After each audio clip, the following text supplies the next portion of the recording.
गणतंत्र रे भोटर माने ही सब किछि है ये महान पर्व रे जो भोटर भाई भौणी माने इत्ते खरारे आसिक भोट दान कले तांकु कृतज्ञता और धन्यवाद जनवा लगी आपण माध्यम मुझे प्रेस मीट करी धन्यवाद भी देली कृतज्ञता भी जनइली माने अत्याचारित कष्ट भोगिक भी भोट दी 2 घंटा 4 घंटा ठिया होकर भोट देले आ गणतंत्र रे ये जो बड़ पर्व रे सामिल है। द्वितीय है मोर अभियोग थिला जो बुली बुलिक मु जो निर्वाचन समय जहाँ जहाँ प्रचार करुली जो लोकों पाक जाऊँगी आम नागरिक पाक जाऊँगी भोटर पाक जाऊँगी भोटर मान जो कम्प्लेन था विशेष करी निर्वाचन दिन जोटा आम देखिलु अत्यधिक पैसा तो से खर्च करुले प्रचार प्रसार सबुत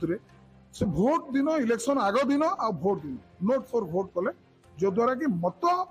लोकंर मत को परिवर्तन करने लगी भोटर को बहुत प्रचेषा कले से कोटी कोटी टंका खर्च कले जोटा आपण मैंने जानी विरुद्ध में कौन कार्यानुष्ठान है ना जिला प्रशासन कले ना रिटर्निंग ऑफिसर कला पुलिस को कहला पर पुलिस भी किसी कलानी खुलम खुला छाड़ीदे जो द्वारा कि से बूथ को भी जाकि पैसा बांटू अधिकारी को जनी पीसीसी को भी लिखिकी जनी कार्यानुष्ठान ना आम रिटर्निंग ऑफिसर इलेक्शन कमिशन को भेटिक विधिवत कार्यानुष्ठान दाबी करूँ कालीर फलाफल बाहरी जाऊ।